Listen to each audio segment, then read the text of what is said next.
So, someone who calls themselves the intimacy doctor and and is someone who helps marriages have uncompromising intimacy and intimate marriages is really exciting to me personally because I actually don't know how long I can say I'm a newlywed for. Like, is that 1 year? Is that 2 years or a few years? I don't know. I'm at a year and a few months past when my husband and I got married, when Jordan and I got married. And this is a subject that very early on in our relationship, and certainly very on in our marriage, that we are consistently revisiting. How do we make sure that our foundation is uncompromising or is unshakable, that we continue to tend to the foundation of us? That way, us in a couple years when we have maybe little people that we're wrangling and the season of life has shifted and we can still really stand firmly on the foundation that we've created, then fast forward another maybe 10 years, maybe 15 years. How do we make sure that we have and we maintain uncompromising intimacy? How do we make sure that we still really love each other, love the lives that we are building and creating, and have awesome sex?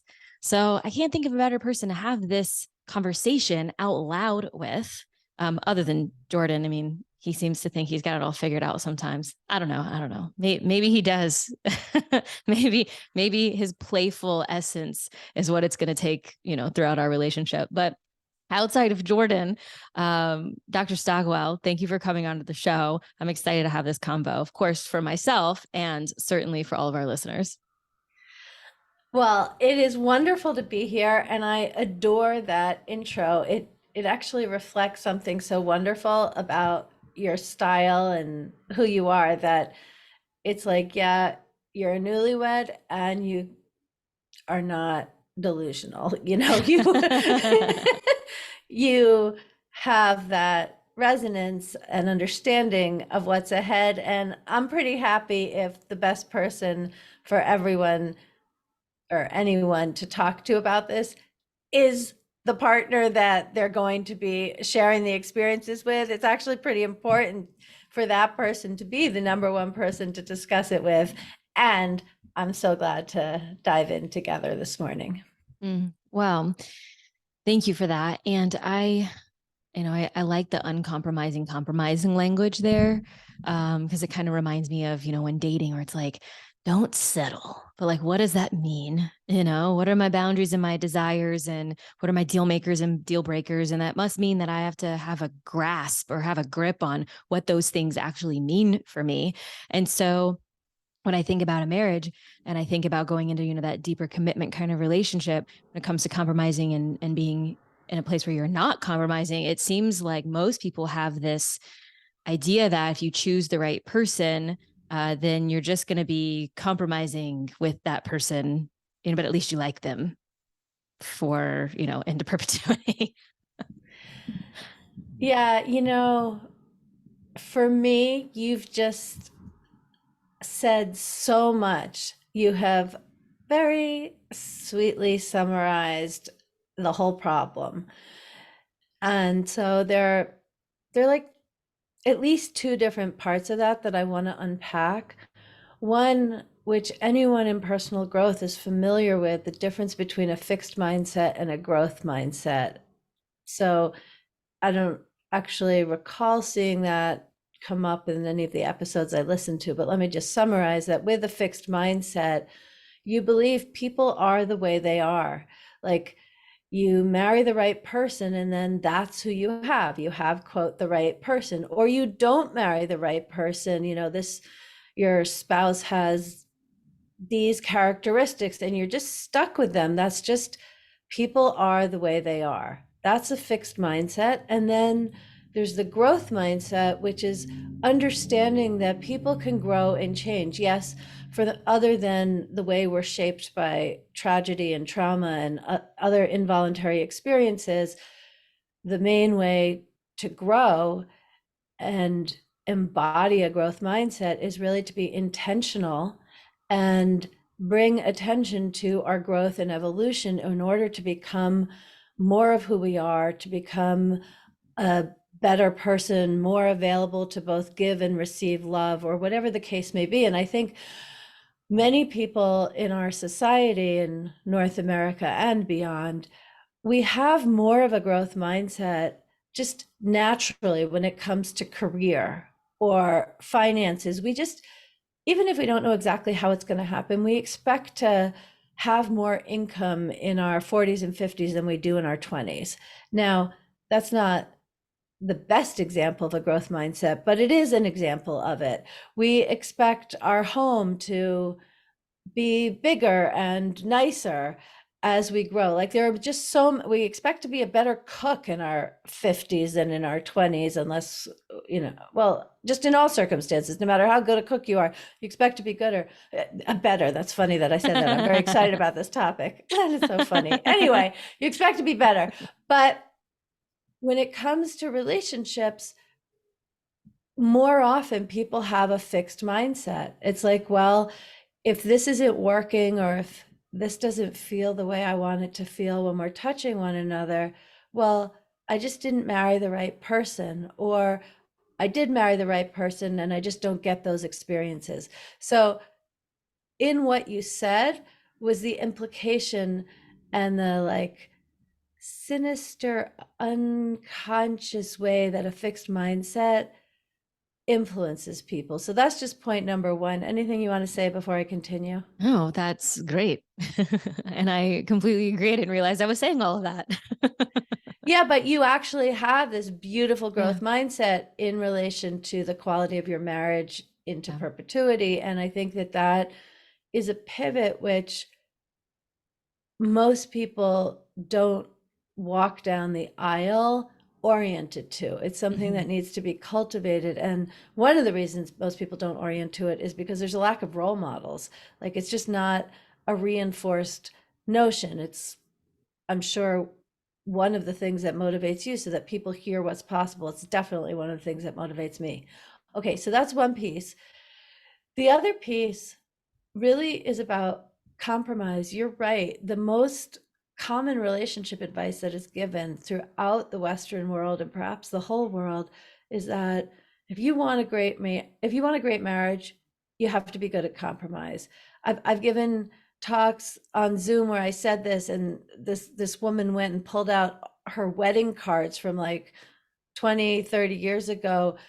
Hallmark has put its stamp of approval on it, compromise will make you happy. And the fact is, that is just complete bullshit. What compromise will do is set you up for a lovely, bland companionship. And so when I'm talking about uncompromising intimacy, I'm really talking about the key to passion and erotic exchange and ongoing expansion. I myself have been married for 26 years, 27 next month. We have 4 children. We have a full life. And there's no way I'd want to go back to the sex I was having before. It is so much better now. It hasn't always gotten better and better, but it certainly has for the last 10 years or so.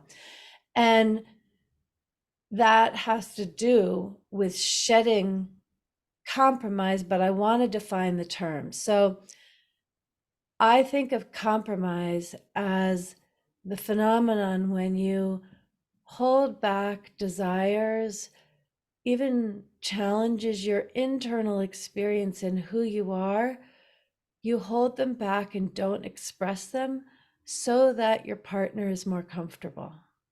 And when I'm talking about uncompromising intimacy, sometimes people misunderstand and think, well, I just need to be uncompromising, meaning I get to have my own way. I get to become the bully instead of being passive. It is my way or the highway. And that is not what I mean when I say uncompromising in the context of relationships.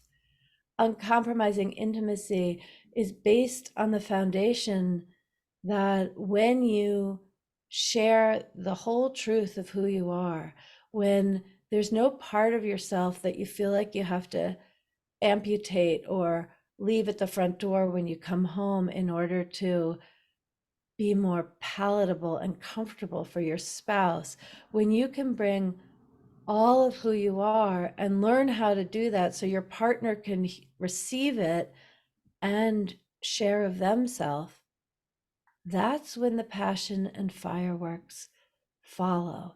Uncompromising intimacy, in many ways, is a deep, sexy, erotic practice of knowing who you are and being willing to share it, even when it's inconvenient or it means that your partner is going to need to grow to meet you there.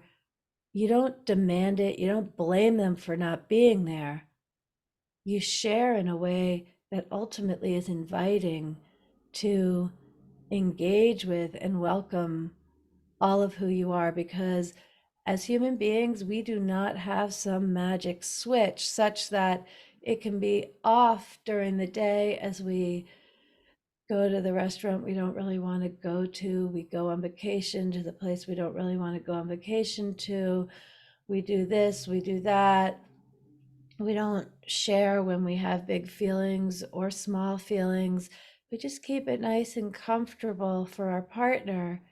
Well, when we get to the bedroom, that switch does not exist so that we can be fully expressed and bring all of ourselves and be totally present in the moment and uncensored with desire and deliciousness pulsing through us. That is a practice that cannot just exist in the bedroom. It can for a one night stand when you don't even have to know your partner's name and things can be quite steamy and gratifying.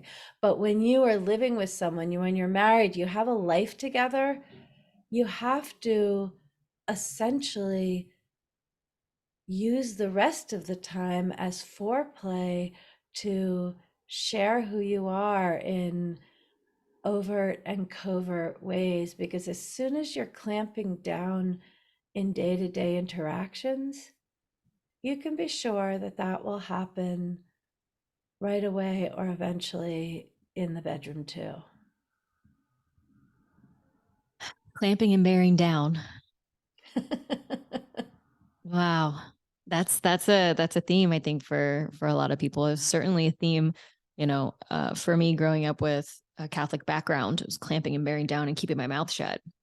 A lot of times in doing as I was told, and when it came to pleasure and speaking up and all that, it's clamp, it's down, it's bear it down, keep it quiet, keep it internal. And so just the or don't even have it at all. And if you have it, then shame it till it goes away, kind of thing. It's quite bizarre, but growing up and then coming into adulthood and then going into relationships, it's all of this. I want to live a better life. I want to have a more expressed life. I want more pleasure. I want to feel better. And then this is the key to all of it, is the opposite of a lot of what I was told I was supposed to do. And of course, at a pivotal and critical age, learned that this is the way that I was supposed to do it. And so, and then growing up with seeing, and like you were saying, the role models, I saw grandparents that they functioned decently together after having 4 kids and an almost 50-year marriage before my grandfather passed away. But there was no love. Like the love wasn't really lovey feeling. It was kind of like, I love you because you're still there. And so I just saw bossiness and sacrifice and compromise. So, and that's my own, what I saw growing up. And I'm sure, and throughout my life, and I'm sure so many people have seen other variations of that have turned them into the women that they are, the people that they are. And so what if it's something that's so ingrained and it happens, on the front of a Hallmark card on your wedding day and all of that. So if it's so commonly spoken about and it's playing out for so many people, how do we shift this? And then what would you suggest are the practical ways we can, well, I think there's one part that's more like the self-awareness around it. And then the next part is how to take action. Because I think some people, like you were saying, okay, well, I'm not going to be compromising. So I'm just going to put my foot down, kind of like a toddler, a teenager, and be like, it's my way or the highway, which isn't what you're saying. So how do they No, it is find definitely not. yeah, so how do they find what's real? So the self-awareness, kind of more of the meta zoomed out perspective and cultivating that, and then practical ways to have this start playing out in their relationships. Yeah, okay, well, I appreciate how you've asked that. And for me, I think of the self awareness as meta in the way you talked about, but I also think of that as quite practical.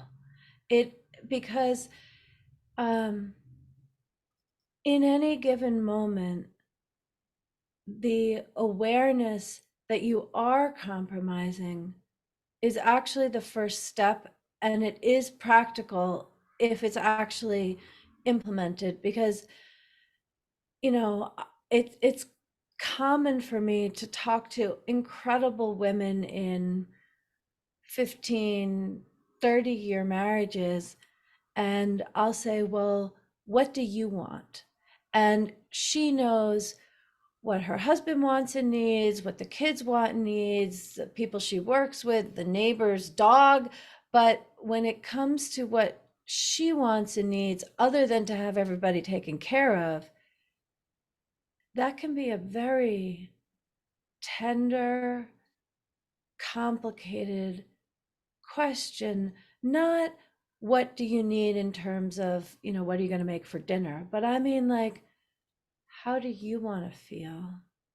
How would you like to be kissed? How would you like your husband to, in a heteronormative context, Mhm. how would you like him to initiate sex? Because like so many women are like, I don't like how he initiates. Okay, great, no problem. But how would you like it? In every complaint, there's always a desire. How do you discover what that desire is? So I just don't want to dismiss the practicality of the self-awareness, because knowing, so if I get more granular, the first step is just noticing when you're compromising, noticing when you're acquiescing, noticing when your internal pattern is to just go with what's convenient without even giving it a second thought. So that's awareness step number one. Awareness, and that is actually a very rich exploration, and it's also very confronting and challenging to do, because you have awareness and nothing has changed. That can be very painful, a lot more painful than no awareness and the same scenarios playing out. So be compassionate. Know that it is the first step. There's just no way around it. And then after being aware, then start thinking about what you would do instead. And I'm somebody who is a big fan of training wheels when it comes to shifts in relationship. You don't need to go for the big, complicated thing. Like, if, for example, the way that you've been compromising is faking orgasm, I don't recommend that you implement what we're talking about by starting with, that time in Italy, I faked every one of those. No, don't. That is not the manner in which to communicate that, and that is not the place to start.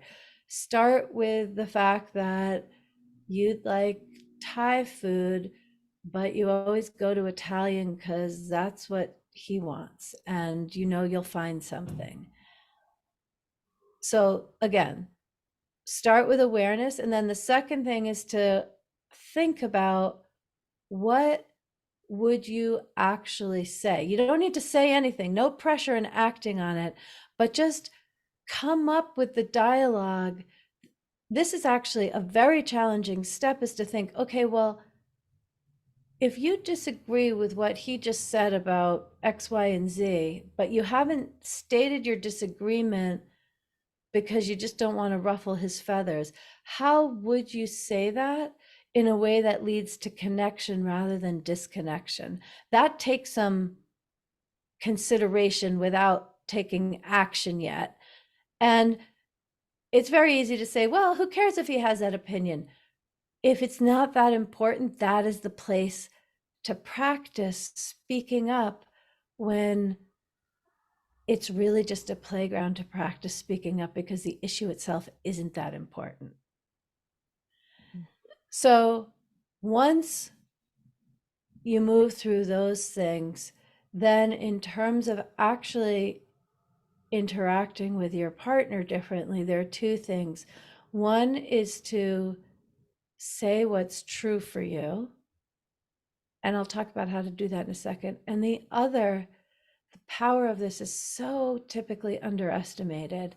So I don't mean to sound melodramatic, but one of the most literally relationship evolving pivots is to cultivate curiosity, to ask open ended questions, to have room for new answers because you're asking a new question or you're asking an old question in a new way that gives permission for more answers. And whether or not your partner asks you, go ahead and share your answers yourself as well. There's this statistic, I don't know exactly how it was collected, but couples who've been together more than 5 years typically, on average, talk about something other than kids and logistics less than 4 minutes a day. That is because people are not asking open ended questions. You fall in love, and that whole experience of being in love is filled with questions. Where does that scar come from? And if you weren't doing what you were doing, what would your chosen profession be? And what's the edgiest sex you've ever had? Like, we have tons of questions. And then, we get used to one another. We know one another's answers. It's very beautiful to know somebody well. But in the process, we become less curious. And so bringing back the curiosity is really incredibly lubricating. Mm.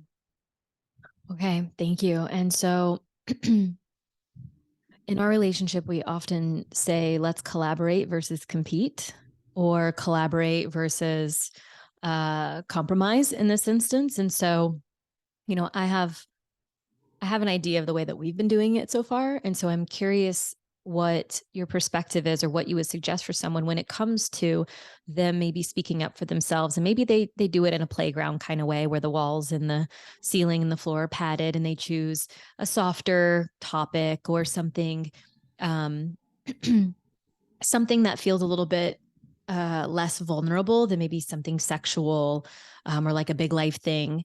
And how do the two people stop compromising? What does it look like when both parties feel very authentic, feel like they showed up with how they, and you mentioned stating what's true for them, and then getting to, if they have to make a decision, what's the right decision for them, if there is a right decision? Okay, well, I love what you've said in terms of collaborate, don't compete, collaborate, don't compromise. They are certainly equivalent. And I'm guessing you've had this experience yourself, that when both of you share what you actually want, and it's heard with interest without it being threatening that the spouse has a different view, a different background, a different personality. Don't, when that's not threatening and you both share what you want, it's possible for new solutions to present themselves.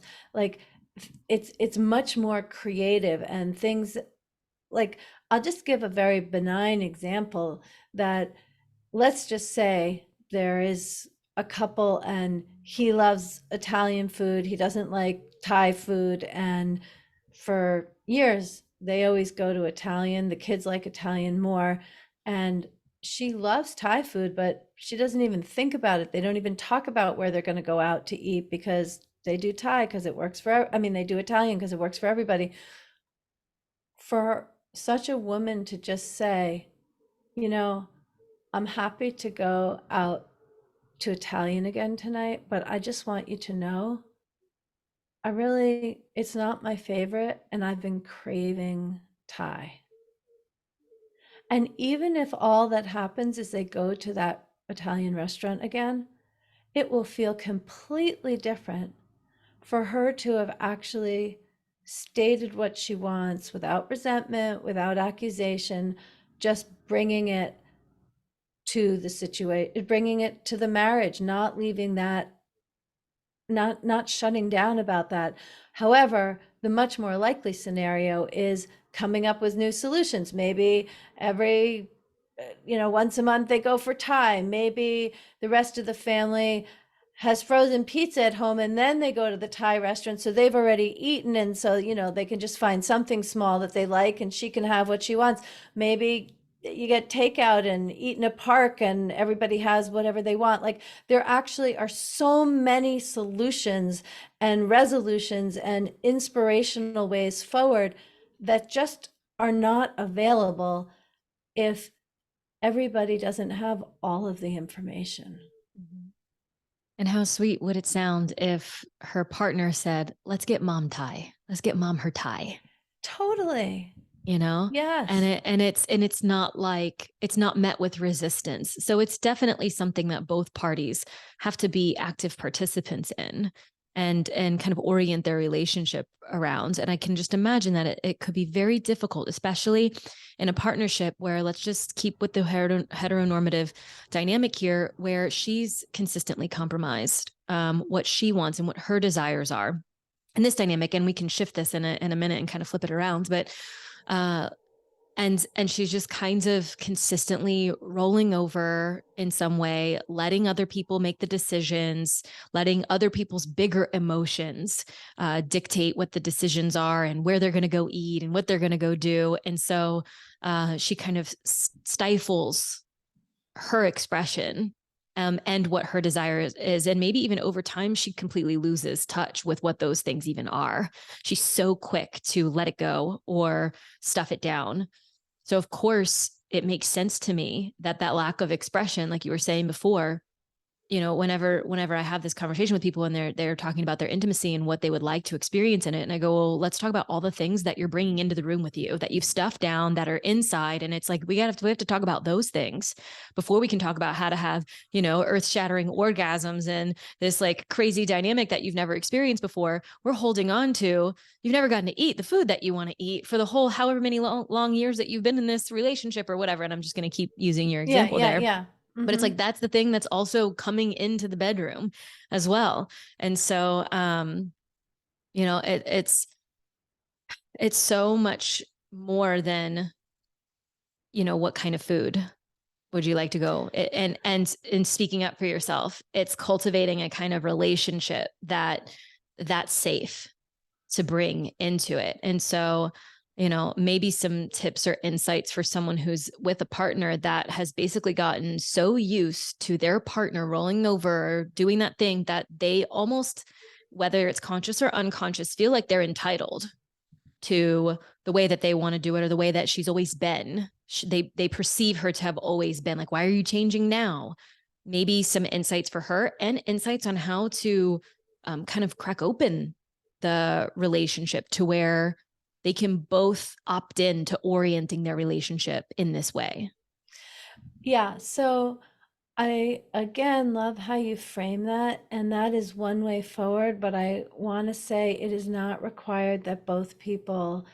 shift into not being compromising. There is, Okay. I mean, that's the best. That's ideal. That is something to aim for, but it wouldn't be typical. It's certainly possible. It's how your relationship is created. And when you create the relationship that way, then sustaining it is much more accessible.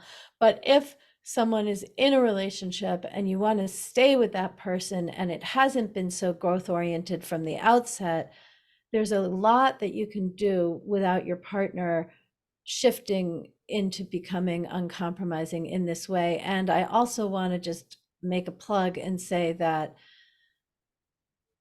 most of the time it is both people who are compromising, even when in your scenario the woman feels like she's the one who's always compromising. It's most likely that he feels that way too, and she just feels like he always gets his own way. Why does he feel that way? Like, it it's usually more democratically distributed, the feeling, even if it doesn't look that way. Mm. However, in that scenario, I think one of the most important things is to start gently and ideally be able to at least say to your spouse, I'm working on expressing myself better. It can be that simple because what we're really talking about is having interactions create more connection rather than less connection. And so even if compromise and being fully self-expressed is kind of intimidating language for a spouse, either because they're meek or because they're overbearing or anything in between, to just talk about creating more connection when we talk with one another is a better way to frame it. And I'm just going to give an example. There was a what years ago when I was really delving into and working this out for myself and doing so in my own marriage. I let my husband know that I was going to be speaking up some things that I thought that I'd never really said before, and to just know that was the phase that I was in. I was doing my own research. And I remember sitting on the couch with my husband, and I was telling a story about my day or something that was going on for me. And I paused, and he got up and left the room. And it took a lot of courage.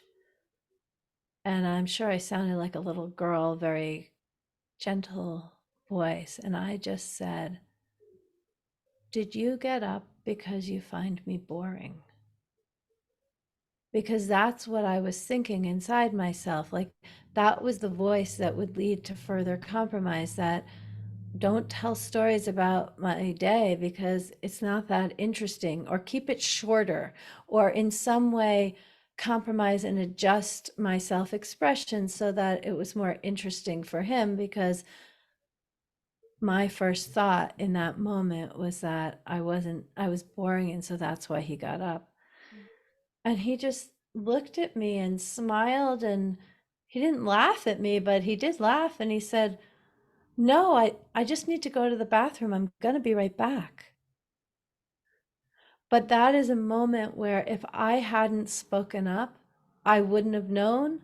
I would have interpreted that whole interaction according to the limiting beliefs and orientation I had, concluded I was too much, and dialed down how much of myself I share in my marriage. And that really wasn't asking him to be uncompromising in any way other than counting on him to answer the question with honesty and kindness. But, meaning he would have needed to be willing to say, well, he probably wouldn't have ever said I'm boring, but he might have said, my mind was starting to wander. I am interested. But that would have given me the information I needed. So that's an example where a partner doesn't need to be on the same journey, and the results can definitely lead to more self-expression and less compromise, more connection within the relationship. I definitely feel that in my partnership too. As you said, that did you get up because you found me boring? But it still deduces down to the too much Yes, idea. yes, right. Yeah. And for me, it's because I'm so emotional. I get emotional very easily. And I have this story that I'm just gonna like one story too many, one tear too many. And he's just gonna be like, I'm so fucking over this. you know? Right, because our partner's attention is a finite resource, and we need to Yeah. ration it rather than max it out in something, and then it won't be left later. Right, right. No, that is not true.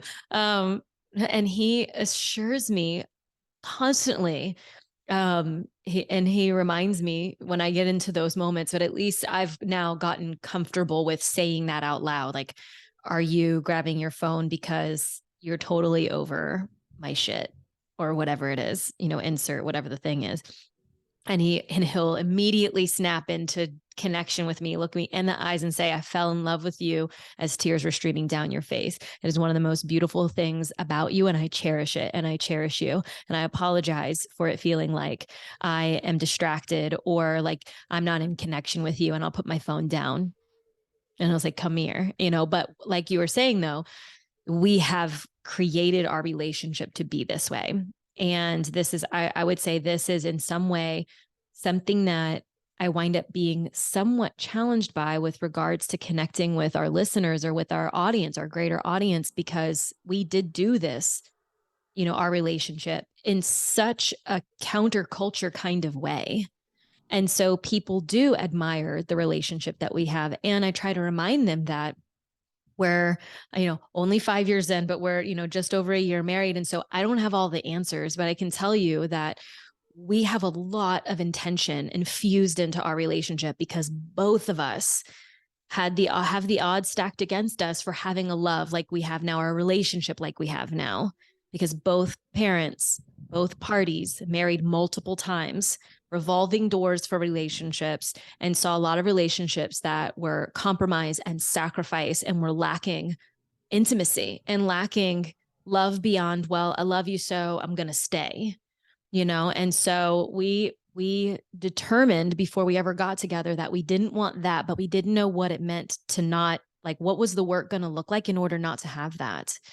And so the very beginning of our relationship was a lot of the reality check, was a lot of the talk, because Jordan was not in sex and relationships. He didn't have a business in sex and relationships. I did. And it was mostly sex education oriented on how to have really great sex, and here's how to have the STI talk. It was very like sex educator oriented. And now it's developed much more into relationships and beyond. But when we first got together, I said, hey, I've done this now enough times, and I know that you have too. What I'm about to say is not because I don't think that we have something special here. I think that we do. And I want to make sure that we fully understand that at some point, our drive and our desire to be intimate with each other, to be connected in this way, is going to wane. That's not because I think that we're, on the path to it's going to end, but let's actually look at relationships that we've seen modeled, and let's look at the relationships that we've actually had in our lives. It can start off as this like steamy, crazy, passionate, whatever, and then eventually it gets to this place. And so let's just look at that for what it is from the onset. And then how do we choose to create our relationship to where we're not maybe blindsided by this thing, and then we're holding on to the resentments and wishing we could have a thing that we had before, but we don't have anymore, and it's gone forever, and all those, because we both came into this relationship thinking and believing and knowing deep down that it can only get better. It's only going to get better. And the times when we have, like, I would say, a peak experience, I go, this is just the beginning. Every time, this is just the beginning. And I say it to him, this is still the beginning. Like, there's still so much more. So I'm grateful in a lot of ways that we have that kind of relationship. But the vast majority, I would say, of people that we interact with didn't start that way and are however many years in, and they'd like to cultivate that, but it's almost like they have to kind of sift through all of the patterns and the stories and the things that they have gone through in order to build the relationship that they have now. So any advice for those people on how they can, maybe, because a lot of people that do listen to this show have at least some level of the growth oriented mindset. And a lot of the couples that we work with too, both parties want to grow, but a lot of times they're like, well, I don't know what to do. And usually it's led by the female in a heteronormative kind of relationship. So, ways that they can maybe meet in the middle and say, we're going to both attempt this, if both parties are involved and are a yes, at least on some level. Okay. Well, I'm going to assume that you're happy for us to embody the things that we're talking about, even though this conversation is as far as our relationship has gone. And I'm going to speak up and disagree with a number of the things that you just said. That I actually started my relationship in the same context. My husband and I are both children of divorce. And when I got married, I both was in love with him and was sure we would get divorced, not because of anything happening in present time, but just because it took a lot of courage to be able to anticipate and imagine and connect with any other possibilities. So our stories are similar in that way. But almost 27 years in, I have a few ideas that are different from the ones that you've said. So Great. first of all, and I'm specifically modeling how I can do that. I didn't dismiss a single thing you said. I'm just placing beside yours with total respect that I have a different understanding and approach, and you don't need to agree, and we can have this incredible conversation, understanding where you're coming from, understanding where I'm coming from, knowing that most likely you'll shift some of your viewpoints and I'll shift some of mine. So I just want to, in a meta way, practice how to do this practically, that this is something that can be a skill set that can be expanded and implemented in any context. It's not just for the person you're having sex with and so forth. Okay, so first of all, I really love working with couples who've been together a long time and have their patterns well established, because those patterns, whatever ways in which they don't have a growth orientation, not in their minds, but in how they interact with one another, that is so helpful. That is so revealing. That is what allows me and them to know what needs attention and what is a new experience that they can create. They will get immediate feedback and how it feels. For example, if I'm coaching a couple and I hear her say, "Yeah, but you never want to do that." Okay, that's a familiar pattern in many relationships, right? And to coach her on how she can say those same words with a completely different tone that is less judgmental, more honest, more revealing of her experience, that requires her to be uncompromising and more vulnerable. And right in that moment, have the positive feedback of creating a new outcome. There's a way in which shifting patterns is actually more available when the patterns are familiar to both people. I'm not a fan of like creating bad patterns, but if you have them, then it's like, you know what the rules are for the next improvisation. It's not creating from scratch, which is actually, it's, you know, working with a blank canvas is just a different experience. Okay, so that's one thing.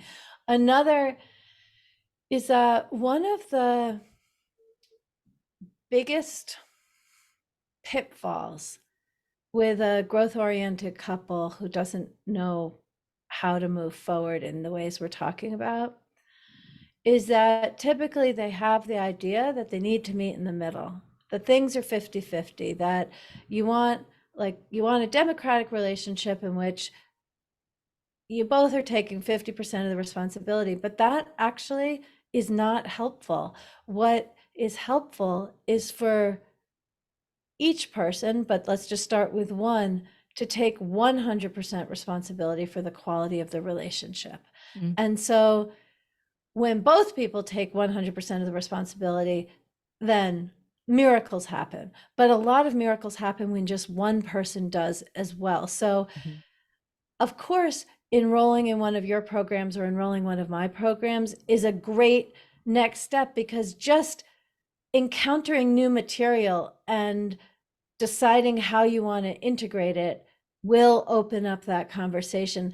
But I also want to say one more thing, which is that where I went to medical school, the bookstore was for a lot of other programs too, nursing and psychology, PhD programs and so forth. And I remember being in the bookstore and pulling a book off the shelf, which opened with a quote from Anna Karenina, which starts by saying, all happy families are happy in the same way, and all unhappy families are uniquely unhappy with whatever traumas and difficulties they have. And this psychologist said, no, it's exactly the opposite, that unhappy families, or for our conversation, uncompromising marriages, they all follow patterns. But to have a happy marriage, to have uncompromising intimacy, it is a unique creative process to develop that is unique for the two people involved. In other words, what self-expression looks like. Yes, you and I can give people things to try. We can tell stories to inspire people, but it is fundamentally a creative process, which is why starting with curiosity is so essential. Mm. So I know you're looking for something like, okay, really practical. How does somebody start? And I would say a place to start is every time you either shut down or you complain, to look for what the desire is and how whatever you're experiencing can be used as an invitation for more connection. Great. I mean, I don't know if there was that much disagreeing there. I agreed with everything you said. Okay. I also am very upfront about we're 5 years in and there's so much we don't know. There's so much we don't know. And fuck yeah. How awesome, you know? So I want to shift and maybe kind of round out the show with speaking specifically to sexual intimacy. Hmm. You know, and and because that's something that you mentioned just in telling a little bit of your story, that you have been married almost 27 years now, and the last decade has been some of the best sexual intimacy. And so I imagine that there's a lot of people that listen to the show that are like, you know, you said that and then we're like, Alexa, ask her how. You know, or ask her what Okay. that looked like. I learned so much from one of the couples that I first coached when I started coaching a long time ago. They were a couple that reached out to work with me. They loved one another, committed to being together. They had, I think, a child in middle school and a child in high school and hadn't had sex in 9 months.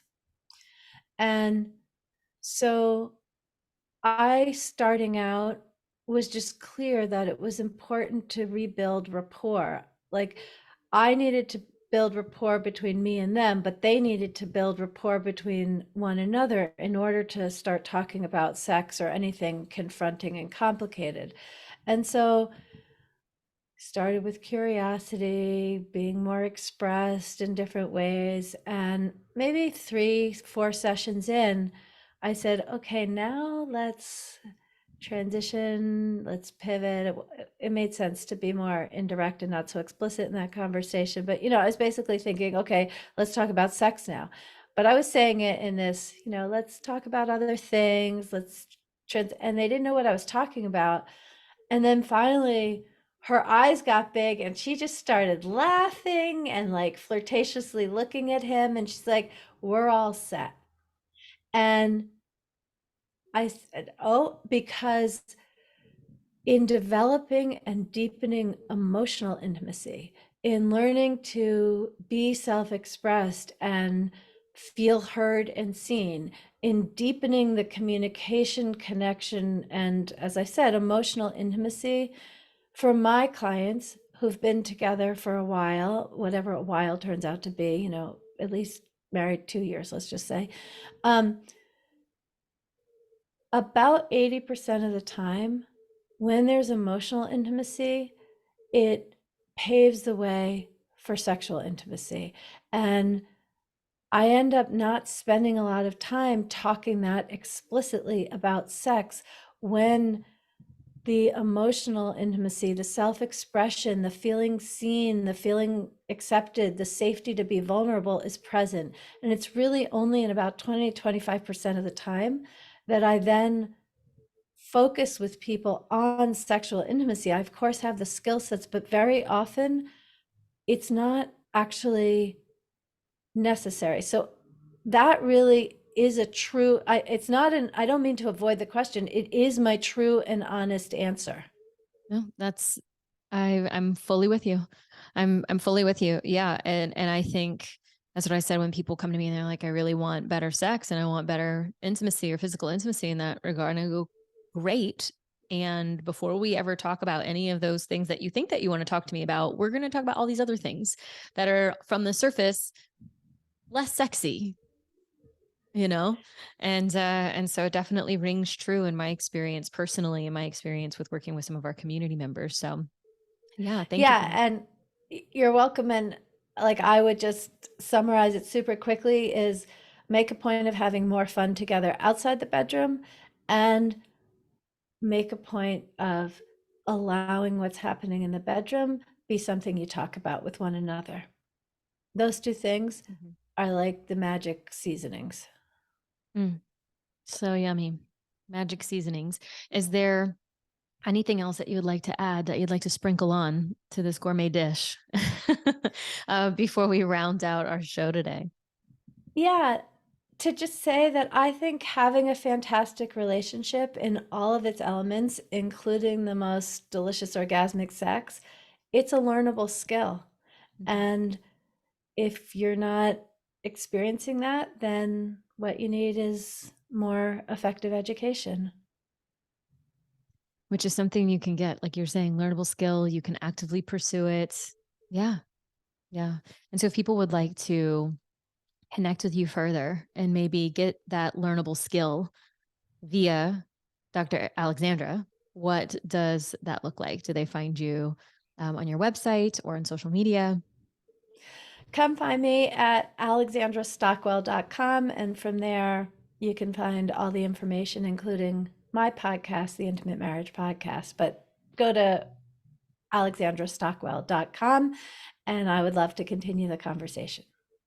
So good. Thank you so much for sharing your wisdom and your expertise with all of our listeners. Thank you, Alexa. I love what you do here. Mm.